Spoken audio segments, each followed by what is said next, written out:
കണ്ണൂർ പെരിങ്ങത്തൂരിൽ കത്തെഴുതി വച്ച് 17-കാരൻ നാട് വിട്ടതായി പരാതി. +2 വിദ്യാർത്ഥി ശിവസൂര്യയെയാണ് കാണാതായത്. മൊബൈൽ ഗെയിം പതിവാക്കിയത് വിലക്കിയതോടെയാണ് വിദ്യാർത്ഥി 3 ദിവസം മുൻപ് നാട് വിട്ടത്. ശിവസൂര്യയുടെ കയ്യിൽ നിന്നും ഫോൺ വാങ്ങിവെച്ചിരുന്നുവെന്ന് അച്ഛൻ ജിഗീഷ് പറയുന്നു. ചൊക്ലി പോലീസാണ് കേസെടുത്ത് അന്വേഷണം ആരംഭിച്ചത്.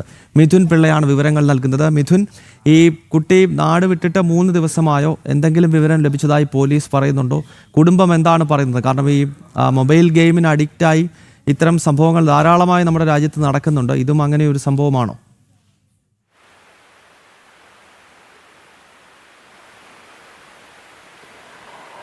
ഗൗതം, ഇക്കഴിഞ്ഞ 18-ാം തീയതിയാണ് കണ്ണൂർ പെരിങ്ങത്തൂർ സ്വദേശി ജിഗീഷിന്റെ മകൻ ശിവസൂര്യയെ വീട്ടിൽ നിന്ന് കാണാതാകുന്നത്. അതിന് തൊട്ട് മുൻപത്തെ ദിവസം ഈ കുട്ടി മൊബൈലിൽ കളിക്കുന്ന സമയത്ത് അച്ഛനത് വിലക്കിയിരുന്നു. അതിൻ്റെ വിഷമത്തിലാണ് കാശിയിലേക്ക് പോകുന്നതെന്ന് കത്തെഴുതി വെച്ച് വീട്ടിൽ നിന്ന് ഈ ശിവസൂര്യ ഇറങ്ങിപ്പോയത്.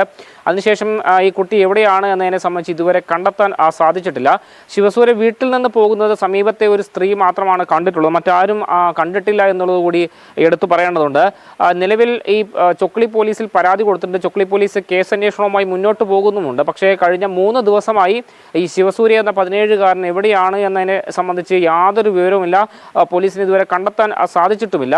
കാശിയിലേക്ക് പോകുന്നു എന്നാണ് കത്തെഴുതി വെച്ചിരിക്കുന്നത്. അതുകൊണ്ട് തന്നെ അങ്ങോട്ടേക്ക് എത്തിയിട്ടുണ്ടോ, കുട്ടിയുടെ കയ്യിൽ പൈസയുണ്ടോ എന്നടക്കമുള്ള കാര്യങ്ങളിൽ സംശയമുണ്ട്. ഏതായാലും കുടുംബം വളരെ പ്രയാസത്തോടു കൂടി കുട്ടിയെ കാത്തിരിക്കുകയാണ്. എത്രയും പെട്ടെന്ന് മടങ്ങി വരണമെന്നൊരു ആവശ്യം തന്നെയാണ് ഈ കുടുംബവും ഉന്നയിക്കുന്നത്.